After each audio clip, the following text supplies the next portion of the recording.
All right, welcome to week 5 of Foundations League.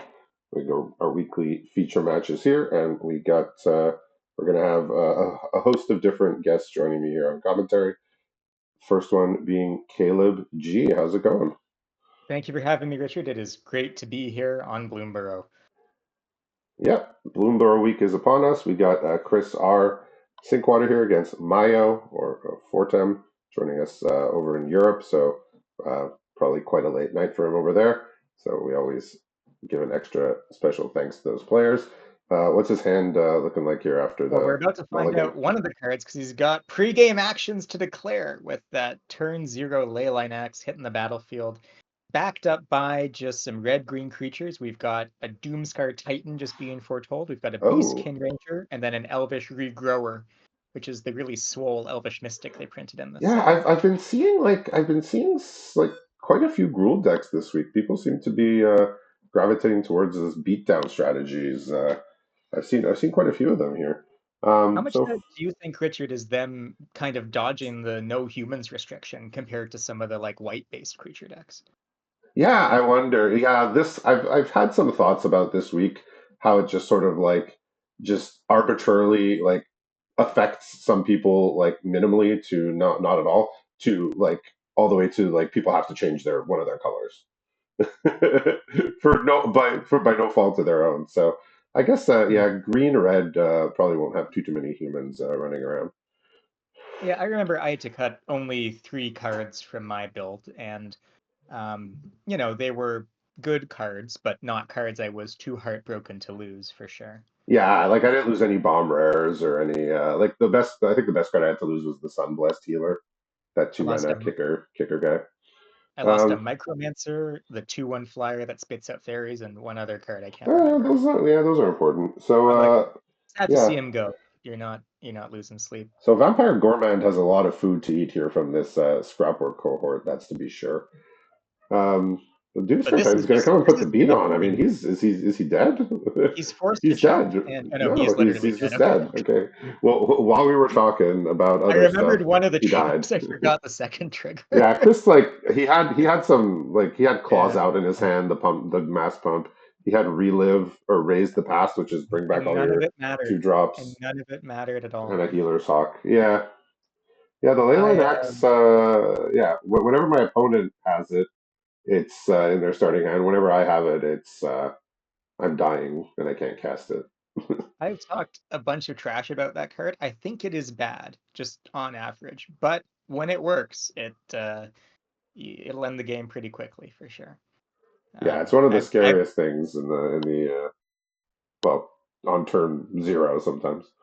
It looks like Mayo has interpreted his win as proof that his deck is perfect. He just resubmitted the same list of 60. Yeah, I mean, Chris is looking here. He has a little white black deck. He's based around having smaller creatures. His curve is pretty relatively low here. Yeah, I think he's bringing in an authority of the consoles. Ooh, I think he it said, does seem good against. I need my opponent to slow down a bit. It does buy you a I turn saw a big against hasters. hasty creature. I didn't like that. That was his conclusion. Yeah.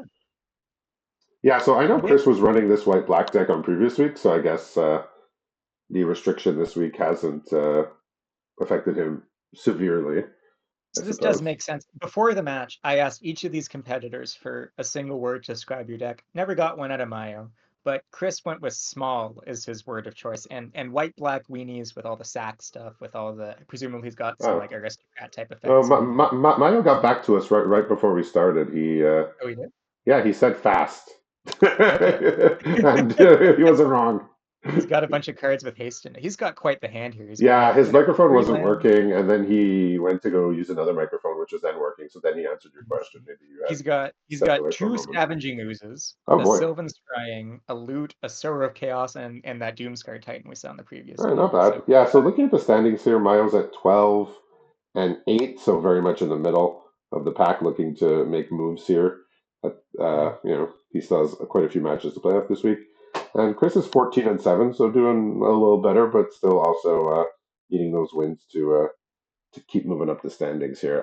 I saw you registered a very quick 5-0 this week. Yeah, I had myself a very good week after settling on a build that happened to work out. But I just Yeah, wanted to very point nice. out, and it's amazing. We've already got to halfway, into the second match before introducing the stakes for this round because I wound up accidentally with a free entry I forgot about to Pioneer Masters League coming up next, which I Ooh. have chosen to add onto the pile of what's at stake for this one. So whoever wins this is going to get their entry into the next league we run paid for, courtesy of Miranda, who originally offered that prizing for the Roto Drafts series she runs. Do they have to beat you in a best of one game where you're mercilessly trash talking them the No, entire time? they just Oh, they okay. just got to beat each other. Oh, so no Valgavoth stakes here. Yeah, so Chris just has a bunch of middling common creatures here in hand. Not really There was a gonna game push where the he game was forward too much. He there has a was a game where scrapwork Chris a turn cohort. ago. I Sorry. really want to talk about, which was putting the counter on the monkey rather than the Yeah, ooze. The mode you want with that Sylvan foraging in usually yeah, is just spit out the 3/3s, right? So putting it on the ooze gets you that next turn. I guess he does have some creatures in the bin to eat, but he's actually going to instead play the Sower of Chaos and trigger it that way. So yeah, probably wound up not making too much of a difference. yeah. So our last cards in hand here are scrapwork cohort, and then the Felidar Savior, which was just drawn. So he's going to need some removal and or potentially a board pump here to really push through the Yeah, defenses that Mayo's starting to build up here because this Sylvan Scavenging is going to take over the game. Making yeah, a 3/3 and every turn, once he, not much is going to keep up with that. yeah, Maya's hand's pretty beefy too. He's got the Doomscar Titan and the loot from his opening hand, but he's also got a Mishra's Research Desk to refuel. Great little card, kind of like two sleight of hands for the price of one. Yeah, very And nice he's one. just got that enchantment that's going to keep spitting out 3/3s. Yeah, and just another prideful parent here off the top is Mm. not getting us anywhere here. I mean, the only way is to just go wide and then maybe win with a group pump, but Yeah, you're yeah. you're not going wider than all those raccoons. Yeah, I That's mean, I don't know if he has it in his deck, but if an overrun ever shows up, this game is going to be done oh on yeah, the spot, as undoubtedly overrun often does on stalled boards. for sure. But yeah, the difference between what Miles got going on and what Chris has got going on is that Miles got a scavenging ooze, he's got a loot, and he's got a sylvan scavenging, while Yeah, just Chris those just has a sources bunch of of creatures that do what they say they do. those sources of recurring value, right, are just such symmetry breakers here because they've both dumped their hand onto the board, and Yeah, that's led to a position where Maya's just gonna get a bigger and bigger lead yeah, as time and I goes mean the life totals are pretty much even. Nobody's really been attacking anyone else, but you know, Miles definitely got more resources and more the ability to do more things. And he says, I can start setting in these 3/3s and trading them off. I'm fine with that. I'm just going to get more. on. Absolutely. If you need Yeah, I mean, Chris can when you're probably ahead in pretty resources, happily trade off one of the scrapwork cohorts, but I think Chris is gearing himself to hopefully draw a clause out or some other group pump here as yeah, I his think way to now win. it's now it's only really a matter of, you got to find ways for Mayo to lose this game, and it's getting harder and I harder guess to that's the see. Titan again, being Yeah, yeah, the Foretell card is the Titan, yeah. yeah, +1/+1 haste everything, right? That's correct, yeah. All right. I mean, yeah, another creature off the top here, Combat Thresher. At least you can draw a card from it, but again, not moving the needle here. Is that the prototype Yeah, it's the as double a strike. 3-drop 1/1? Yeah, Yeah, okay. Good little value player from Bro, never unhappy to see one of those. yeah, just not what he needs here, though. Sadly, and No. he has wisely tapped both of his swamps just in case he draws the claws out. That's right. He does Yeah, have the full cat discount. he knows what he's looking for here. Maya's gonna hit the Uwat here, and he's got Oh, three that's a nice lands and a move. Beastkin Ranger in his top five, so All probably right, gonna well, be that Beastkin Ranger, if I had to guess. No, this goes for the mountain. I mean, the land lets him start activating loot on top of all the other things he has the capability of That's a doing. very valid point. Yeah, Yeah, he he can just just pass with he can just swing with some raccoons and pass with everything up. yep. Yeah, I mean, well, look, there's three rares in play on one side, and bunch of commons and an uncommon on the other side. So Mm. yeah, the power level of the cards cast this game was is so far firmly in Mayo's favor here. You hate to see it. And I think Chris kind of knows it's claws out or bust here, and for that reason, probably won't do too much blocking. Yeah, that one Yeah, makes he can sense. still in the world where he draws the closet, he can still unearth it and cast the claws over two and get the same set of attackers as he would other. Oh no, he can't because Scooters. Nope, off he goes. Yeah, Damn, I think Mayo's just got him covered every which way he yeah. There's could not too possibly go. much. Like even if Chris draws like a super impactful rare, like I don't know what can reverse everything that's going on the other side. All Yeah, right, you'd well need that looks like a vanilla 5/5 for 5 that was exiled there. Yeah, it's a big one. Sometimes you just need a 5/5 for 5. That feels bad to draw the authority of the consoles now. Ooh. Well, I mean, do you know what he sided out for it? Like, would it have been a relevant card here? What did he take out? I don't recall at this time, but yeah, here comes a Felidar Savior. Here comes an authority of the consoles. But I yeah, mean, it's embarrassing, but you still got to play the damn thing. Right, we got a felling blow off the top here for he Mayo. says I need to bridge the gap on how many rares me and my opponent have in play. So he's I doing think his he's part. winning in terms of if that's a original printing authority from Kaladesh, he's probably winning on financial value on the board. Oh right, yeah. I think we have to call it a different name now, if I recall. But yeah, they renamed the whole plane. Yeah, so Miles just deciding how he wants to approach this turn.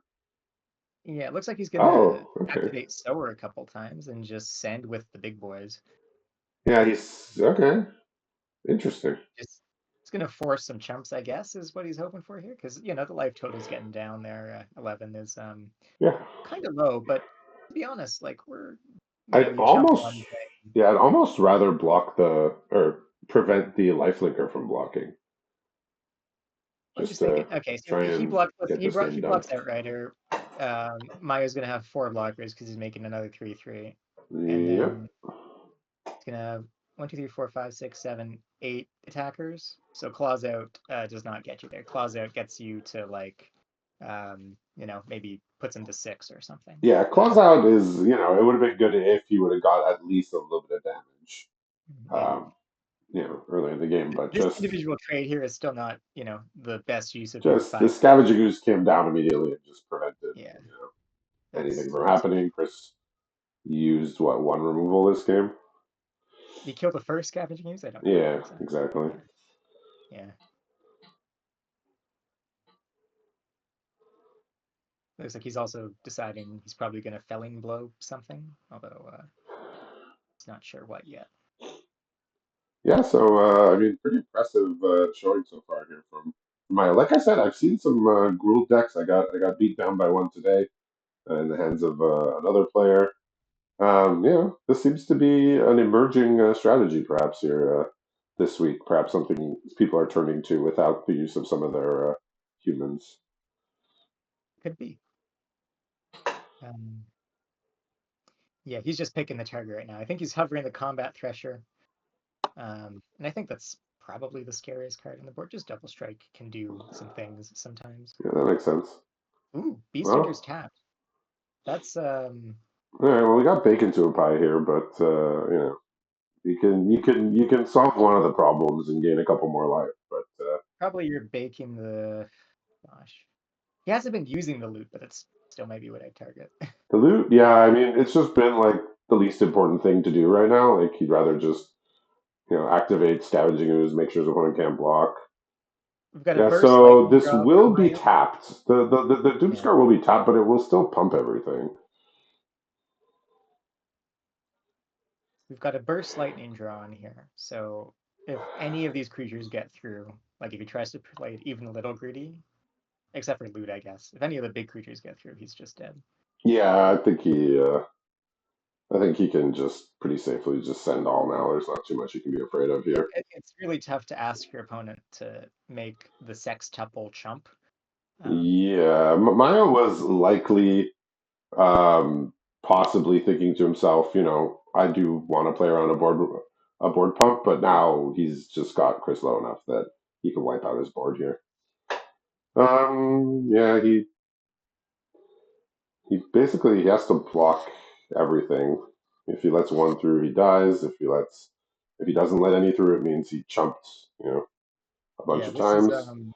So what's that bit from I think it's Star Trek where it's like they give you an impossible simulation to teach you that you can't win everything. This is one of those. yeah, it's just it hasn't gone his way this game. He does have the bacon to a pie. Like Right. He'll kill so he's leaving two unblocked. He's he's being gonna kill the seven, very then eat the food. yeah. He's He's gonna go to being one. very optimistic about Mayo not having drawn a relevant card this turn. But I mean, yeah, Burns that's a all you couple can blocks. do. That's all you can do. Yeah. He's trying to keep hope alive and hope being maybe just draw that board pump somehow. But yeah, the burst lightning here is looking like it's going to finish things off uh, for Mayo here. It appears he sees the line where two is greater than one, and Yeah. that'll wrap So things we up. see the power of not only curving up, but curving out with some very impactful rares here. So congratulations to Mayo taking down our first feature match of the week. We'll see everybody back Mm, in a little bit.